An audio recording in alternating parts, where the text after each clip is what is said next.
Welcome to Natural Habitat Adventures Daily Dose of Nature. I'm your host, Sunny Vanderstar. Today's topic is Kayaking the Douro, a journey through Portuguese nature and culture. And it will be presented by our fabulous NatHab expedition leader, Daniel Blankenheim. Daniel, thank you so much for being here today and for taking us with you to the Douro. I cannot wait to be transported for the next hour. Let's go ahead and dive in. Thank you so much, Sunny. Thanks for the warm welcome. I really appreciate it. Yeah, I can't wait as well to tell you all about one of my favorite trips. It's certainly a privilege for me to be able to lead this expedition and to go with you on this trip. And I'm also really happy to give you an impression on this webinar. So yeah, Kayaking the Douro, a journey through Portuguese nature and culture. Let's start it. Let's see what we're going to be talking about today. Just quickly, don't take it too strict. This is what we're going to be talking about, the World Heritage Site that is the Alto Douro Wine Region. Just shortly diving into the geology just to get a better understanding of why it's so special and what makes it so unique.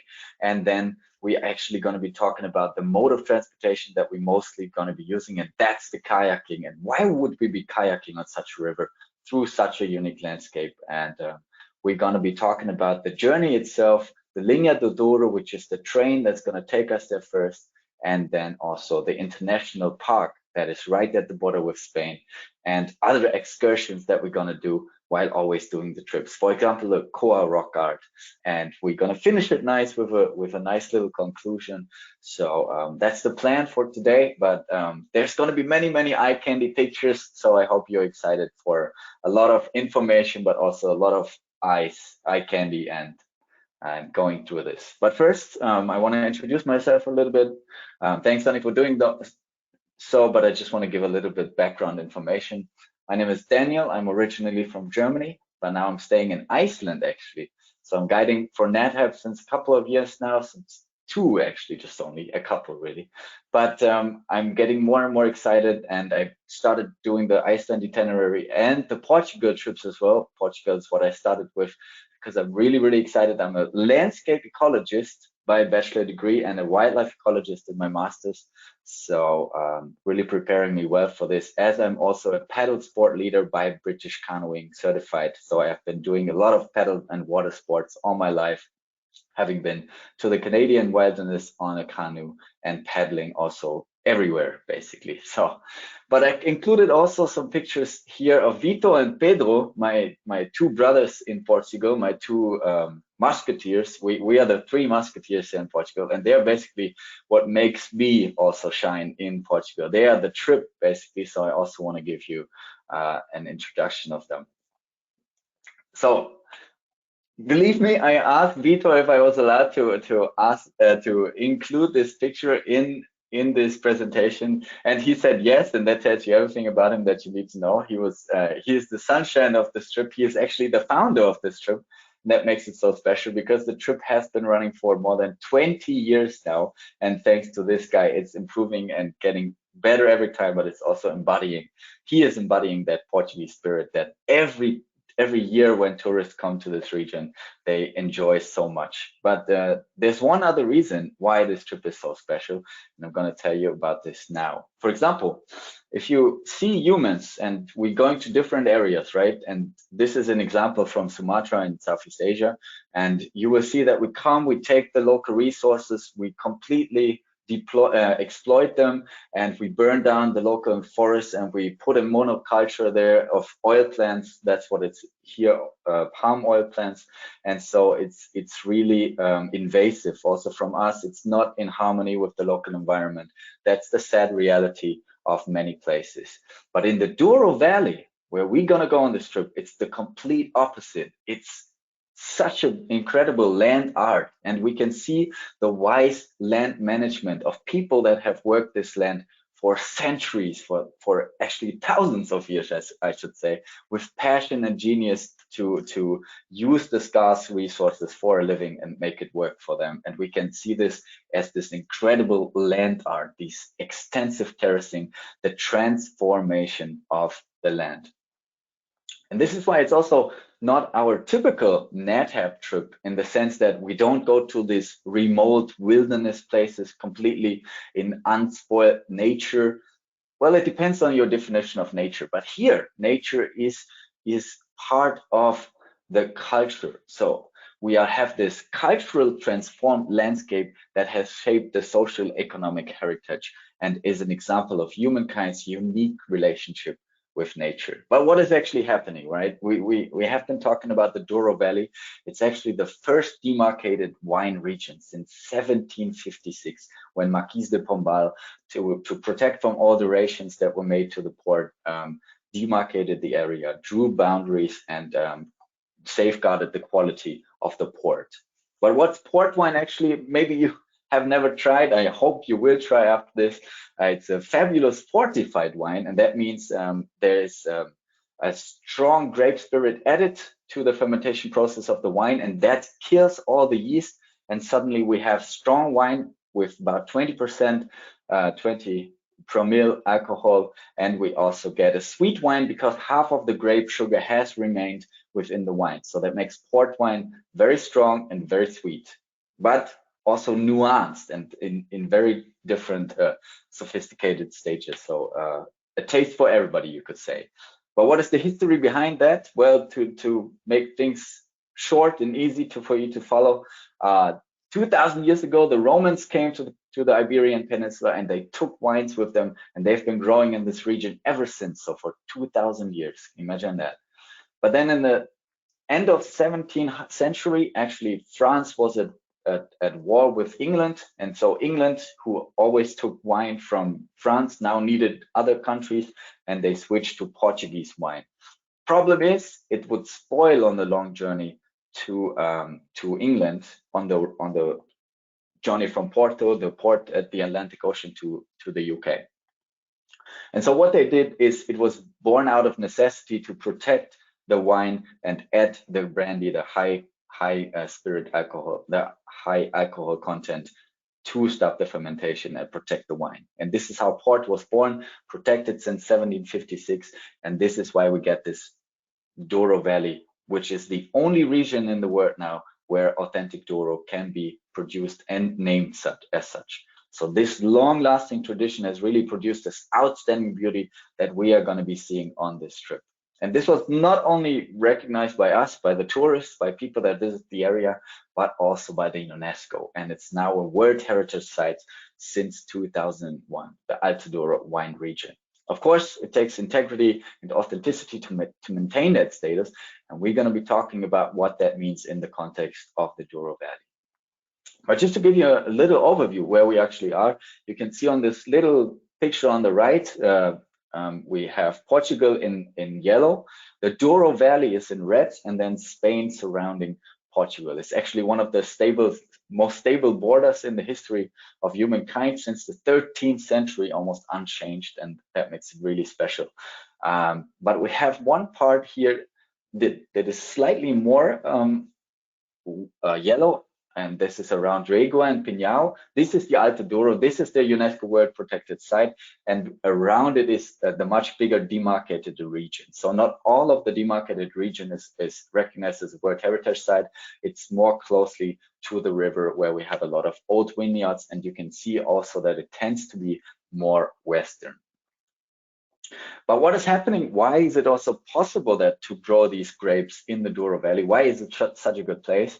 And I can tell you from a climatic perspective, it makes a lot of sense, because we have these mountain chains, the Marao, the Montemuro mountains, with mountains rising as high as about 4,500 feet, and they are acting like a shield. So we get westerlies from the Atlantic, we get a lot of cold, humid air coming in, and these mountains shield the Douro Valley from these Atlantic influences. And that means it's really dry and really hot in the Douro Valley, especially in summer. So we get kind of a continental climate in contrast to the more maritime climate close to the coast. And that means we have a large fluctuation between summer and winter, with dry and hot summers and cold and wet winters.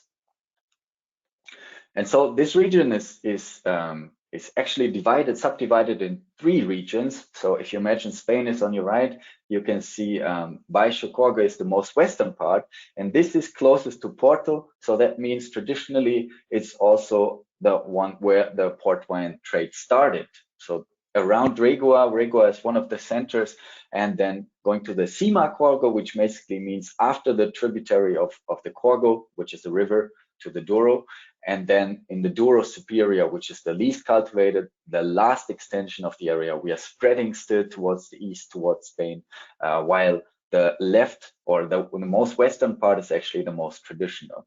That being said, though, because the west also experienced relative more rainfall, more cold, the quality of the grape actually improves towards the east. So this is really good to know for us.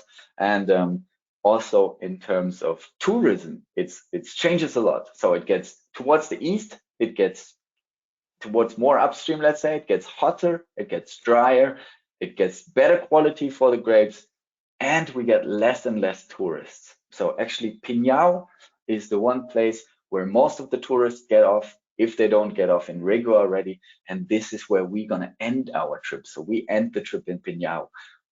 We're coming from much further upstream from the Spanish border that we will see. But just to give you another thing about the geology of the area, while the soil is so important, we have this difference between granite soils and schist soils, and we call those anthrosols, and that means soils that change direct by human action. So you got to imagine this schist, this metamorphic rock that is kind of foliated like slate.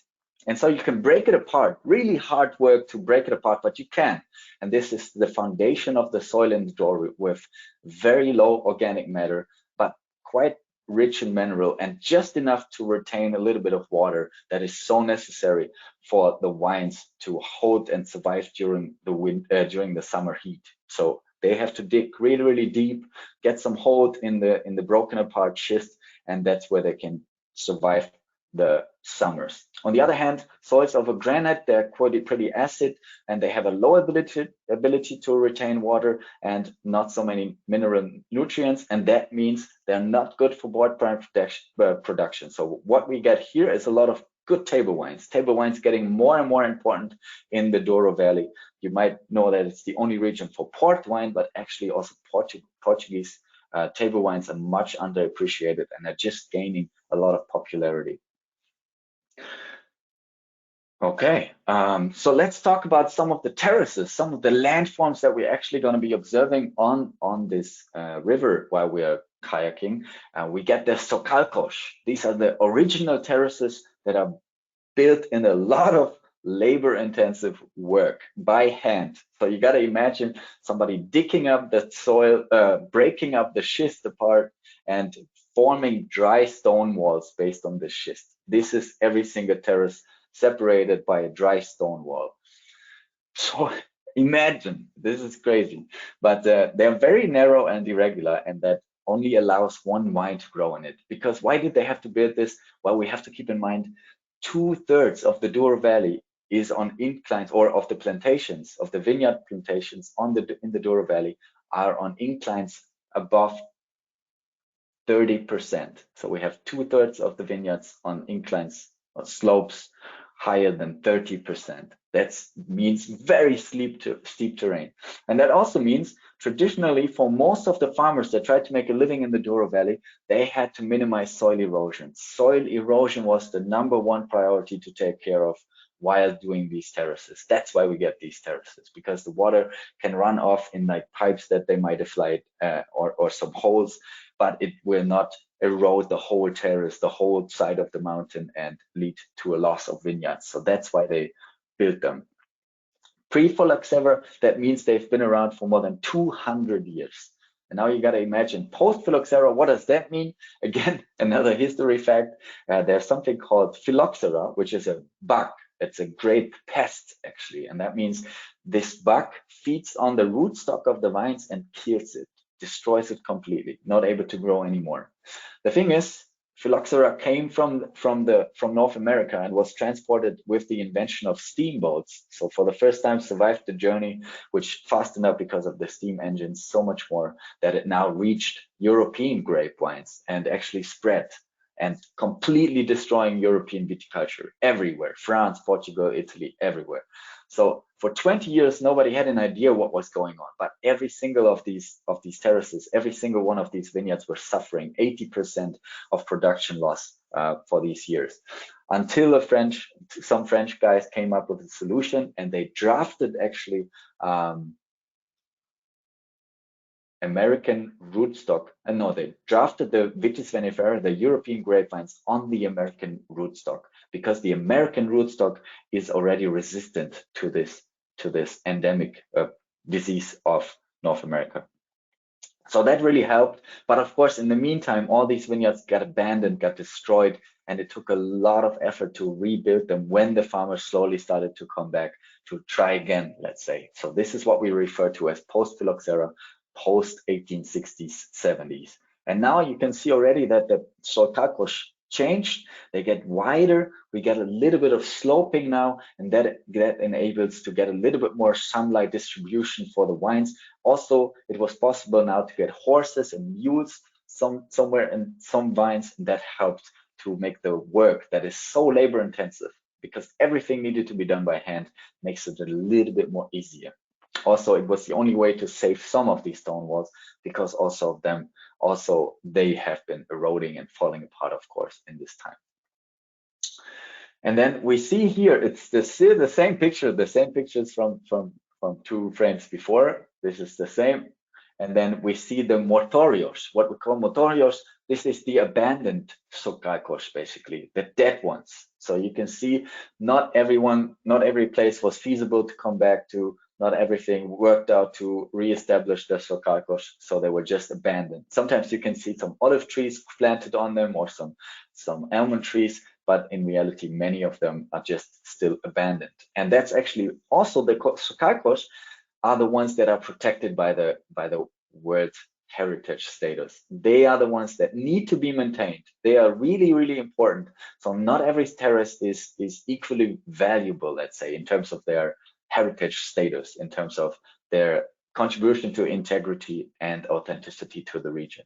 So now you cannot simply abandon these mortorios. You cannot simply transform them in any case you want to. You have to leave them. You have to transform them either in solcacos or leave them as they are, as part of the land art that is surrounding us. So this is the full picture. While we're on the river, we see these nuanced terraces representing all the characteristics that are necessary in this terrain. And it's really, for me, it's very beautiful to start to understand and be like Sherlock Holmes. This is the landscape ecology, right? I want to know, why is this there? Why is it looking differently there? And always we see the complexity of what the wine growers have to deal with in this Douro Valley. But so now talking about another landform, this is the Patamarsh. They are also terrace forms, but they are earth banks. So now no dry stone walls anymore, way too hard. But also they were born out of necessity. So just to give you a little bit of context, 1960s, 70s is when Portugal or Portuguese people had to fight for the colonies. There were the colonial wars. That means Mozambique, Angola trying to fight for their independence. And so a lot of people actually had to leave to either fight in these wars or to try to stay away from these wars. So what that meant for the Douro Valley was a lot of workforce was missing. And as I was trying to explain to you, it's really a labor-intensive works. Lots of people needed, almost no possibility on these old solcacos for mechanization. So suddenly there was a lot of workforce missing in this period. So the people had to come up with a way to mechanize the work. And their solution was Patamarsh. And that means these earth banks that are built by boulders are flattened. So now we have terraces by earth instead of dry stone walls. And the rows in between are actually wide enough now for a tractor to go alongside and help with the harvesting also. I mean, the people still had to do the harvest, but it just helps to collect it, for example. The only downside is now they're easy to make, of course, much cheaper, much easier to maintain. But on the downside, they're susceptible erosion. And erosion, like I said, is the #1 concern for all the winemakers. So during the winter months, during the winter rains, we suddenly get a lot of these earth banks, a lot of these patamages washed down, not only threatening the economical status, but also the people that live and work on these vineyards, on these quintas. So that's why they're kind of growing out of fashion. Now you will mostly see very narrow ones, not steep ones. So that helps to prevent the soil erosion to some degree. And the most recent addition then is the Vinhão Alto, and that means the vertical planting. So you will see plants, no terraces anymore. You will see the vines planted perpendicular to the hill, to the inclination. So beautiful formations as well. And there's more space between the rows, which allow tiny tractors to go in between. And because we don't lose any land to the stone walls or to the land embankments, that means we now have a lot more plants per hectare, even though there's more space between the rows. And that helps with a little bit more yield, because the yield in the Douro Valley is so incredibly small. Even in international comparison, it's like almost nothing. So it's really hard to make a living there. On the other hand, we also get better sunlight distribution. That means less vigor. That means only the parts of the plant that we want is growing, and that's the grapes, of course. But the downside here, it's only possible on inclines below 30%. Otherwise, we would get, again, too steep hills with too much erosion, and so that's not feasible. But remember, 2/3 of the vineyards are planted on inclines above 30%. So that's not always possible to have these Vinhão Alto vertical planting. Okay, so now that we talked about the terrace form that are we going to see, but let's talk also how we're going to get there. What is the journey going to look like? What are we going to actually be doing?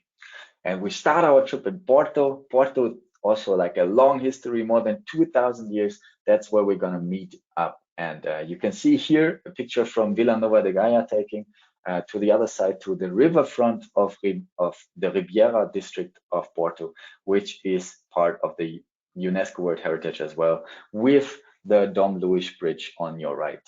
And so this is where we're going to start. Impressive city, really European old heritage.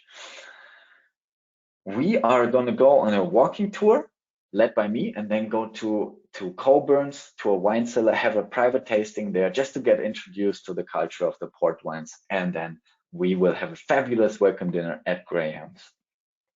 From there, we will take, next morning, we'll take the Linha do Douro. This is the train that I've been trying to explain to you, which was finished in 1887, and this has revolutionized the transport to the Douro, even connecting to Spain back at that point.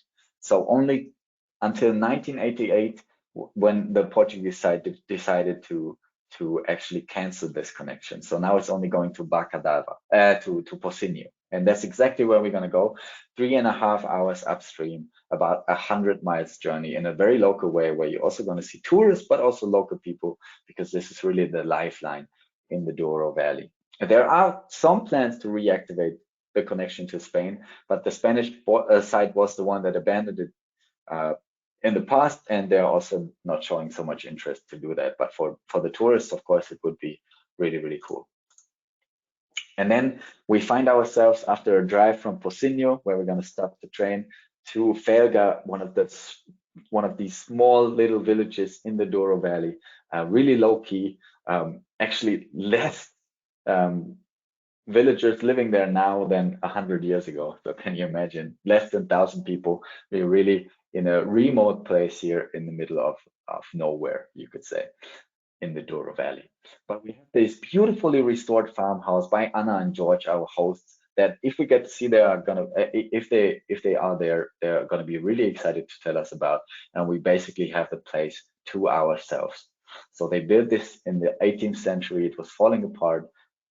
Animals living down, and they completely restored that and turned it into a beautiful, beautiful place. This is also where we're going to have a safety briefing in anticipation of the kayaking that we're going to be doing from the next day onwards. And so this is what we want to take care of, to give you that feeling that you're well taken care of and that you are safe while we're on the river. That's the #1 priority for us, so that you feel safe. And so that's what we're going to be doing this afternoon while exploring Felga.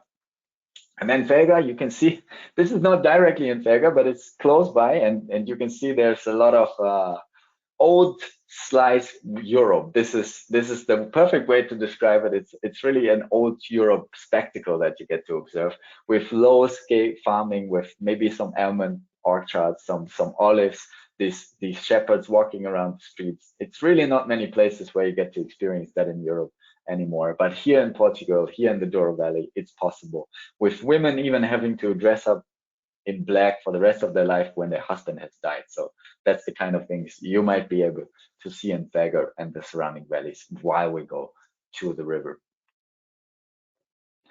And then talking about the Douro, which we're going to meet on the next morning. So after our first night away from home, we're going to go down to the Douro. And just to give you an impression about the Douro, it's the 3rd longest river of the Iberian Peninsula. So that means 570 miles. Most of it is on the Spanish side, and only comes down on an international stretch, which we're going to be seeing in a little while, for 70 miles, and then continues westwards towards the Atlantic Ocean and flowing out in Porto and Vilanova de Gaia. And it's always been very important for transportation of wine. The only connection until the railway was built, the Linha do Douro, for wine to travel from the Douro Valley down to the shippers and to England and abroad. So this is what we see here, the Bacchus Bellos. This is the traditional mode of transport. So the Douro, yeah, looking really dangerous. We need to be very experienced to paddle on this whitewater heavy river with a lot of turbulences and rapids. It's going to be so challenging for us. Now, give me a second here. I'm actually kind of joking, okay? The Douro is not looking like that anymore. I included this picture not to give you a wrong impression, don't worry, but just to give you an idea of how it might have looked like. So before the dams were built in the 70s and 80s, there are actually 5 of them, and more in Spain also. This river was wild and untamed, and these boats that I just showed you, the Barcos Rabelos, they were actually prone to accidents, losing a lot of wine and people's lives actually in these accidents. So this is the reality for most of the history of the Douro, but it's not looking like that anymore. It's more placid now. It's basically a lake system, changed the ecology of the lake, of the river completely. Not without controversy, which we're going to be diving into once we're on the river, but just to take it away, the fear from you, it's flat water now, beginner friendly, and we have all the reasons to be on the river. So why kayaking? Well, we were the first, and that comes also with the privilege of being the only ones out there. So when Olaf, one of the former NetHab employees, and Vitor decided to do this trip and introduced us to this fabulous itinerary, they were the first ones. We're gonna see some light river crafts, more so as far as we go to the Baixo Corgo, so downstream, closer to Regua and Penhao, but up there in the international park, we are almost alone. We are alone. And in terms of kayaking, you're not going to see anybody else. So that's very spectacular. It's quiet. We are on water level. We have this safe and comfortable feeling in our sea kayaks that are perfect for this purpose, because they're beginner friendly and very comfortable. And of course, for me personally, it's such a great way to experience this, because every sense is engaged. I mean, imagine this river. This was in August, actually, while we were trying to hide from the sun that is scorching down on us in a little bit. We are actually looking here for some wildlife, some birds that we might be spotting in the international park. And you can see, we feel the heat coming into this narrow gorge. We can feel the breeze, also these westerlies that even reach these far up. We can put our hands in the water and feel the cold, refreshing water. So it's really ecosystem immersive without intruding on it. So it's so quiet, we're so there, and it's so amazing. Because imagine, you just came out of Porto, millions of people everywhere, and then suddenly you're in the quiet and silence of the Douro, and nothing but birds and animals, the wind breezing in the trees. It's really an experience. I'm so happy when I'm there. So just to give you an overview, I'm not going to go too much into detail, but this is the kayaking schedule, at least for the August till October itinerary. We have 5 stretches, 2 of them with long days. This happens to be the first one and the second one. It's necessary because this is the Douro International Park, and but don't worry, because all of them are optional. You always have the option to just stay at the hotel or go with Vito and Pedro on some small exploration. But especially on the first long day, the fire baptism, you could say, we also have the possibility to take you out at lunch. So after 3 to 4 hours, there's going to be Vito and Pedro preparing a delicious lunch for us right there on the river. And we don't have to continue from there if we don't want to. If some of them say, yes, I'm keen to do the afternoon as well, I'm happy to go. I'm always there for you. But if you don't feel like it, if you feel tired, then you can just go ahead and go with Vito and Pedro back to the hotel. Second day is a little bit different, and then it's just morning stretches where we just take our time to go downstream, but stretching our legs with some breaks for snacks and toilet eventually. So this is how it's going to look like. You can see we start right there at the border with Spain, the international park, 17 miles of border terrain, and then we skip one part and continue from Bacadaiva. But mostly we're going to be on the river, and there is Pinhao where we are actually going to end. So that makes it really special, because again, this is in the heart of the Douro. Not many people come further upstream. Most of them will stay somewhere between Regua and Pinhao, but nobody further. I shouldn't say nobody, but really few people venture further upstream into the Douro Superior. And we are just going to end the trip in Pinhao. So this is what a typical scene on the river might look like. This is actually the first morning in Laguasa when we're really excited to hit the river. And you can see, I wasn't kidding, this is really a placid lake system now more than a wild river system. So you don't need to worry about your safety. It's really, really beginner friendly. And I'm there for you at any time anyway. But we always take our time, get our equipment ready.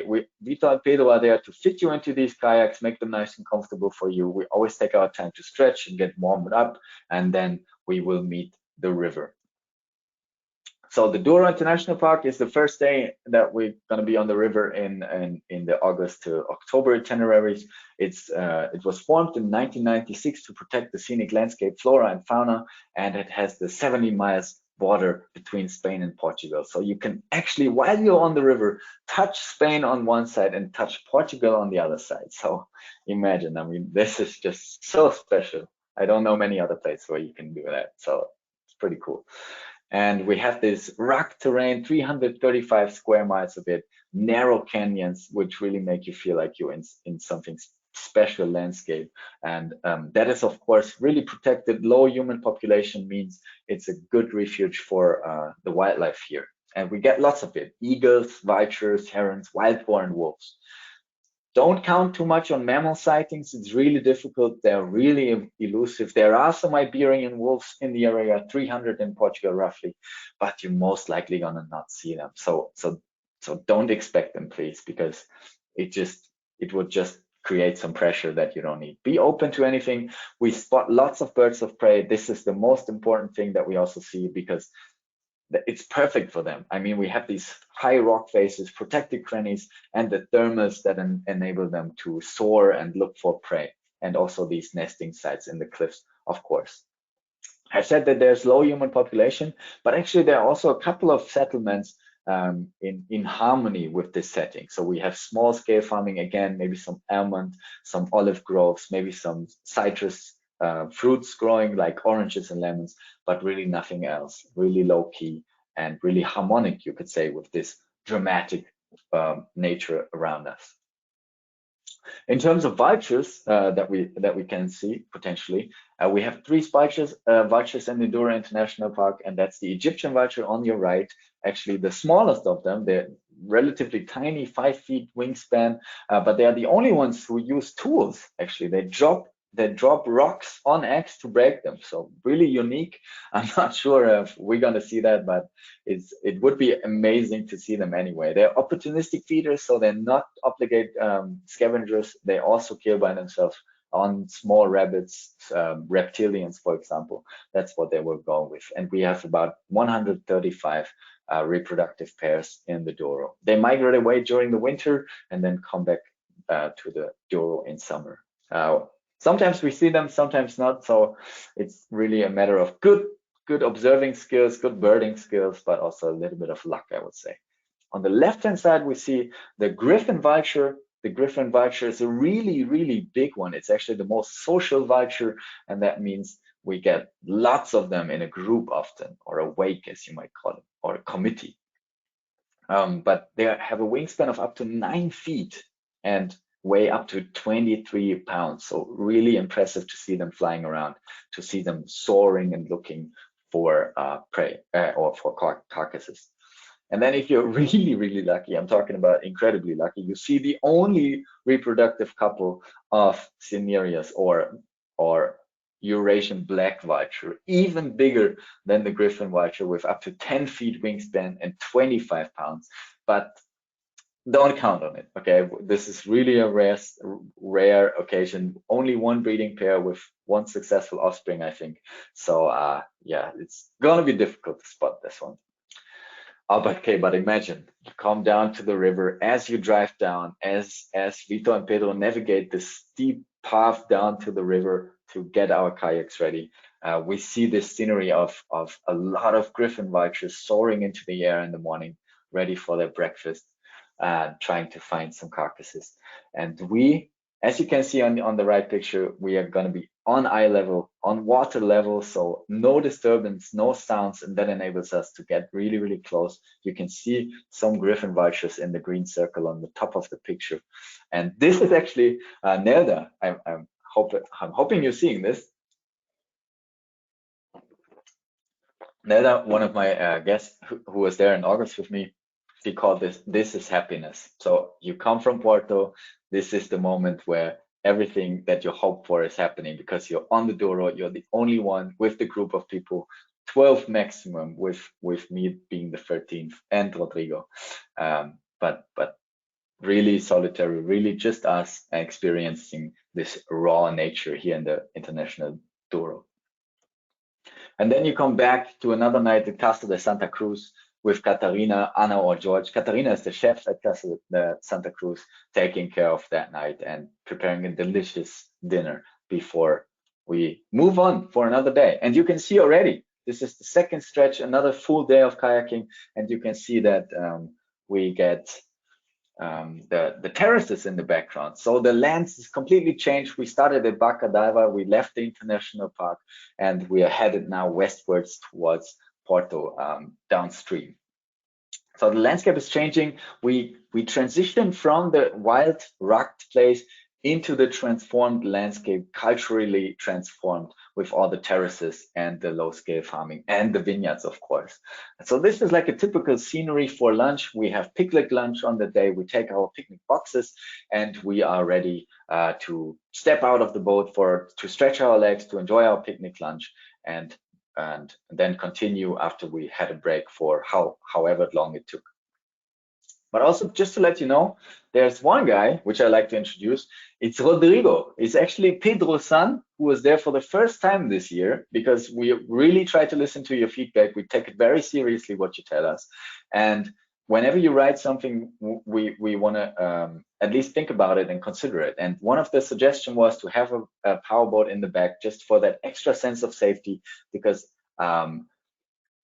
with 12 people on the river and me in the front, we have now this powerboat allowing us, if there should be any emergency, to go where we need to go as fast as possible. But that being said, Rudi, which is also the name of the boat, is far enough in the background. I'm in radio contact with him, and so if there's something going on, we will communicate as quickly. And as you see on the right-hand picture, we can also, he is also able to tow you. So second day stretch, we get some headwinds. This is often the case in this part of the river, so it might be quite challenging. You might be a little bit tired. Well, then there's Rodrigo taking care of you, taking you on the powerboat, and for as long as you like. So if you say, okay, after half an hour, okay, I'm ready to go back on the river, then you're more than welcome to get back in your kayak and continue. So this is what we do now.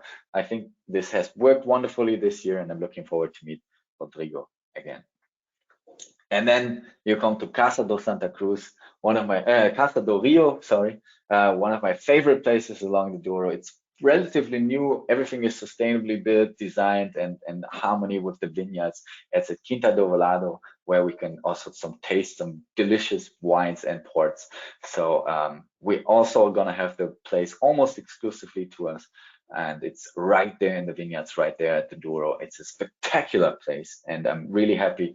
And I'm sure Beatrice and Giulia, one of the two, is going to be our host there, or two, or both of them, and they're going to be happy to share their excitement and passion with you also.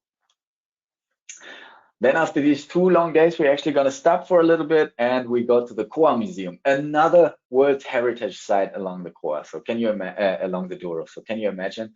Coa is actually a tributary of the Douro. But in this region, there have been nomadic people going around for 22,000 years. So it's incredible. They left their marks, they carved into the rock. This is one of the few places in Europe and the world where we get engravings instead of paintings in the caves that you might have heard of. Here we get open air engravings that we can see some in really, I mean, that we get to see in this museum, where we have a private tour, people really excited about sharing their knowledge with us, really passionate about that.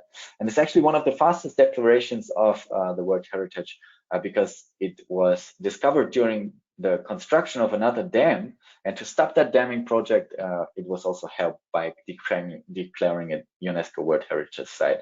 But they're gonna tell you everything about that fight and that struggle to protect and save this cultural heritage that we have there.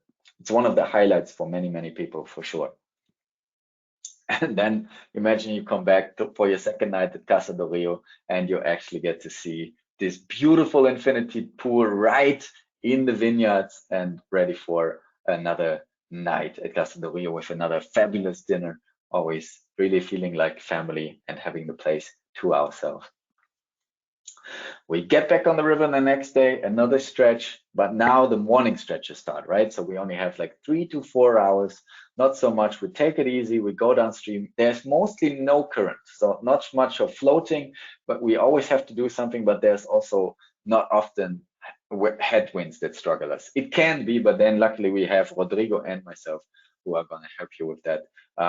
But just here, for example, we see a lot of different things again. We not only see the vineyards, but we also see olive trees planted in between. It's like a mosaic of different landforms. We have the citrus trees, the greenish ones more on the left-hand side next to the below the olive trees that we see also on the left pictures. And then we have lots of almonds. So sometimes we're on the river and we actually get to collect and get to harvest some of that while we're there, while we're picking from the river and going on a lunch break and coming back with oranges and lemons. I mean, that's so fantastic, depending on when you are on the river, with what season it is. But for the local population, of course, that's the backbone, because not only vineyards, when the vineyards are still during winter, when there's not much to do, they have different things to take care of, different kinds of income, and that's the oranges, the lemons, that's the almonds and the olives.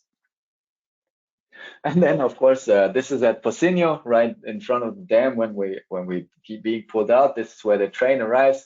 People got tired, I can understand, so they tested me, and I needed my daily workout. So also to let you know, I'm always there to tell you if I have to. I'm happy to do that, of course, and they enjoyed it as well.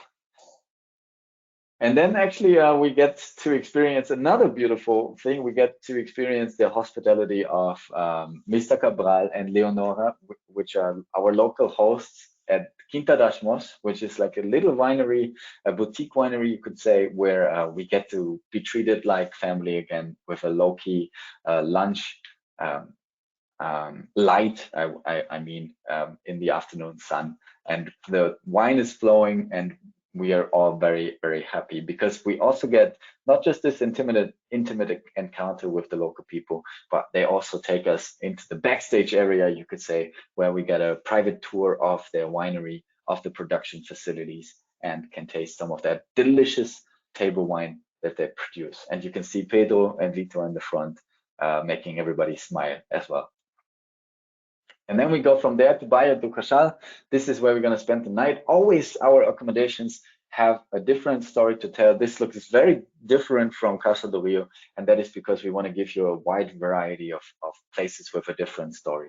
So we have here these schist houses where people have lived basically for hundreds of years, insulated by these thick stone walls. And these two businesswomen, Annabelle and Odette, which have restored these houses, really saved the village of Morsa, gave them another means of income and attracting people to the region. So they are all very passionate about being there and being part of the Douro Valley. But here you get to experience another story. We're always on the lookout. I mean, the itinerary has changed a lot in the last 20 years. We're always refining it. We're always on the lookout for new things, always listening to your feedback and taking it very serious. So we're always adapting to that and trying to make changes when necessary. And then on the next morning, we actually don't go kayaking straight away. We will go to the boat ride. We have a private boat ride in the morning, very small scale, very small private boat just for us, because we want to see some of the magnificent quintas that we would otherwise miss. So this is Quinta do Vesuvio up in the Douro Superior, and it's incredible, vast. You see they have their own chapel. It dates back to the 16th century, so it has an incredible rich history, and now is owned by the Symingtons, that you're going to learn more about while we're there. But most of these giant quintas, these giant wine estates, they have their own chapel, their own train station, and hosted a lot of people working and living there. So but just not to confuse this with reality, because in reality, this is beautiful to look at. That's why we're taking you on that private boat tour. But the reality of the Douro Valley is that there are 20,000 growers, most of them owning not more than 10 acres for their vineyard. So this is the backbone of the Douro. These beautiful, rich quintas, they are really impressive and magnificent, but they are also maybe 1% of the whole area. So if you've missed on the June itinerary because we couldn't go into the Douro International during June, if you missed that part, don't worry, because we're gonna have something very, very similar while we're going through the Valeria Gorge, while we're going again through these granite boulders that can reach up to 600 feet in height, very narrow canyon, looking very similar to the Douro International right here. And then this is our last home away from home, Casa de Casal de Loivos, where Bernardo, one of the ancestors who stayed in that, who lived in that manor house for the last centuries, it was built in the 17th century actually, he's going to host us there and introduce us to what the BBC has rated as one of the best views, one of the 6 best views in the world from any hotel.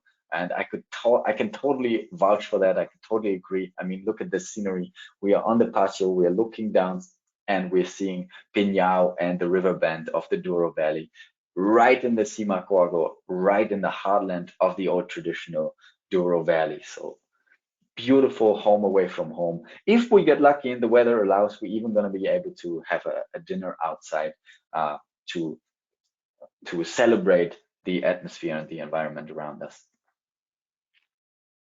And this is already the last stretch. Then you can see our little group on the river, really, really nice, all smiling and happy to enjoy the Patamarsh here, to enjoy the different landforms.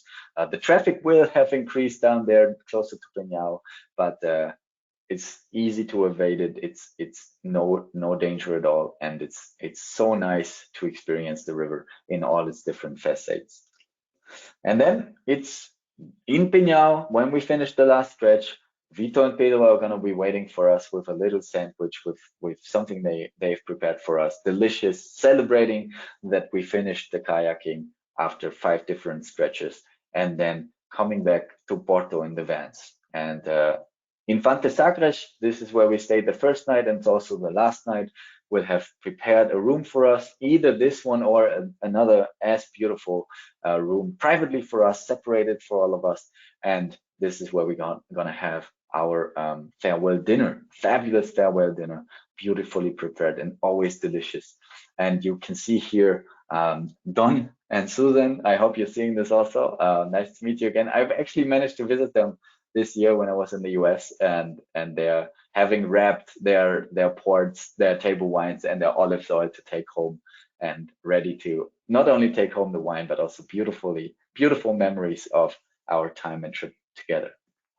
And this is what I want to finish with also, because all these beautiful geology, the beautiful terraces, all these magnificent landforms that we're going to see, the diversity of the terrain, all these wow things that you're going to be experiencing along the river, all these really incredible sights that we're going to be seeing. For me personally, they wouldn't mean as much if it wasn't also for the connections we're going to make along the way. So you can see Vito and Pedro here, the three musketeers, they really embody the Portuguese soul, and that's what it's really about. We get to experience a lot of local culture, we meet a lot of wonderful local people, and they're going to make us feel like family wherever we go. And that's the beauty of the trip, because we spend such an intimate time, because we're going to spend long hours at the dinner table with a lot of wine flowing, always flowing, we're going to feel also somewhat similar to a small little family on the river. And you can see that here, 12 guests, always having a fabulous time. It's really incredible, and I love that so much about going to Portugal and enjoying the Portuguese hospitality. So on that note, also thank you to Vito and Pedro for that. And with a conclusion about that, similar to that, I want to say I've actually found this sentence on the NetHab page, and it says something like, "You are tasting history and protecting the future of the valley." So this is, I couldn't say this better myself, so that's why I was taking it. It's exactly what we're doing. So we get to experience a glass of port, which we now understand what a process it is, what hard work is invested in it. And by being there, even depending on the time of the year that you're there, being able to help in the harvest, we are protecting the future. We are protecting the local people that are living and are dependent on this work, on the people that drink port. So it was never as easy as going there and drinking a glass of port and trying to help and maintain it and protect the future of the Douro Valley. And with that, I want to say thank you so much. I hope you enjoyed this little journey through the Douro Valley with me, and I can't wait to say hello to you next year when we go again. Daniel, thank you. That was fabulous. Thank you so much. Before we start the Q&A, I just want to remind everyone that they can submit their questions via the questions field in the control panel. We have a few questions already, so let's go ahead and jump in here. Yeah, sure. How does someone who has never kayaked train for this trip? Well, you really don't need a lot of experience. So even if you've never kayaked, we will take care of that. We will help you feel comfortable on the river. I'm there to instruct and coach you along the way also and help you get better. But we got all the time in the world. But what you could do before you come to the trip, you could just try to rent a kayak, go on the river or go on the lake, wherever you are close to the water, and make yourself comfortable. Know how it feels like, know what you do. But know also that while we're there, I'm going to take care of the coaching. I'm going to help you explain everything. We take our time. We prepare the kayak so that you like it, feel comfortable and safe. Excellent. And is there any sport fishing on the Douro? Yes, there is. We see some local people sometimes. I mean, not really the tourists that come and do, but there are a lot of local people that live also from fishing on the Douro. But that's mostly what we're going to be seeing. Some local people that try to catch fish, but very low scale, no nets or anything like. Some nets along the way, but we most likely not going to see much of that. And do the solo kayaks have a rudder or only the double ones? Oh yeah, you might have noticed my kayak didn't have a rudder. That's a good point. This is the only one that doesn't have one. So also the solo kayaks, all of them, we have 3 at the moment. So 3 solo kayaks, and they all are equipped with a rudder, making it really easy to navigate. And do you do these trips in the spring or the fall, or what seasons are they running in the next year or so? And could you highlight the differences if there are different seasons? Yeah, so for example, in the June itinerary for 2024, we actually have 2 departures in June, and that you're going to be more likely to see the vineyards green. We're going to see some wildflowers along the way. That's the most difference. But we cannot go into the international park because we always get the permit. Vitor is responsible for getting the permits, but during the early June season, there's a protection season where we can't go into the international park just for the breeding period of these birds that are living in the international park section. So instead, we're gonna go from the Sabor Reservoir, another of these tributaries of the Douro, to Freixo do Numenau, and that's on another day. But it's gonna feel something similar because there's kind of like a rock part. So it feels similar, it's gonna look similar, but we're just not able to go to the international park. But later in the year, August till October 24, we're gonna run trips from the last week of August to the first 2 weeks of October. We're gonna have 6 departures during that period, and that's when we're also able to go into the international park. So you don't miss out. It's just different things, different aspects of the same itinerary that are highlighted and refined depending on the departure that you chose. Great. Does Nat have a pre-trip option, or can they arrange an extra night prior to or after your stay? Yes, this is a great question. I'm glad somebody asked this. Yes, we can arrange that for sure. You just have to be in contact with the concierge team, and they will also help you with the booking, because it's highly recommended. I mean, Portugal is so diverse, and the trip is beautiful, but you see one corner. It also, some of you might be jet lagged after such a long journey, so it really helps. On that walking tour through Porto, we will not necessarily be able to see all of it, so it's highly recommended that you arrive a day early. Maybe also in Fantasagres, we can help you with the booking, and then you get to experience either another day in Porto at your own leisure, or you can even come into Lisbon, if that's more convenient for you, experience another Portuguese city with a rich history. And then, for example, many people choose to take the train up towards Porto, which is a very, very convenient high-speed connection. And then we will also pick you up from that train station, not just at the airport. And then you can stay in Fantasagres and join the group. Yeah, so that's highly recommended. It's a great idea. That sounds great. Do you recommend having bug spray? Well, yes and no. So it really depends on your subjective experience of what you find annoying. But for me, I really don't use it. Many people also, while they're on the river, have long sleeve shirts. So it might help sometimes when in the evening, when we're sitting, there are sometimes some yellow jackets.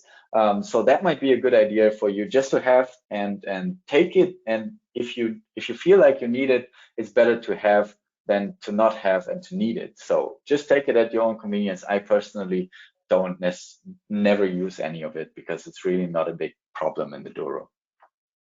Excellent. Well, that is the last question we have for today, but I just want to end on a note from one of our viewers who traveled with you. She said it was fabulous. You were a cheerful, energetic, knowledgeable guide who drew us into wonderful conversations. I highly recommend going on this trip. So thank you. Perfect. Again for I'm so happy to hear that. It's a real privilege to meet people like you. Thank you so much. Well, your passion is very contagious, and I think I already mentioned to you, this is the trip I am dying to go on right now. So I'm very jealous of all the folks who are going to be with you. This is exactly what I wanted to achieve. It pays off, really, it does. It's so beautiful. I'll hand it back to you for closing comments. Yeah, so whoever that was, I hope I'm going to find out afterwards. I thank you for that wonderful comment. It's reflective of the connections we make along the Douro, because that's what it's really about. The people you meet, the experience with the local Portuguese people also. So thanks for joining me on that webinar. I want to also thank everybody who tuned in. Please join us again next week for our next Daily Dose of Nature. You can check out next week's lineup, including registration links, on our website at nathab.com/webinars. We did record today's presentation, and we will have the replay available on our website soon. With that, I'll conclude the webinar. Have a wonderful weekend, everyone. Thank you so much. Bye bye.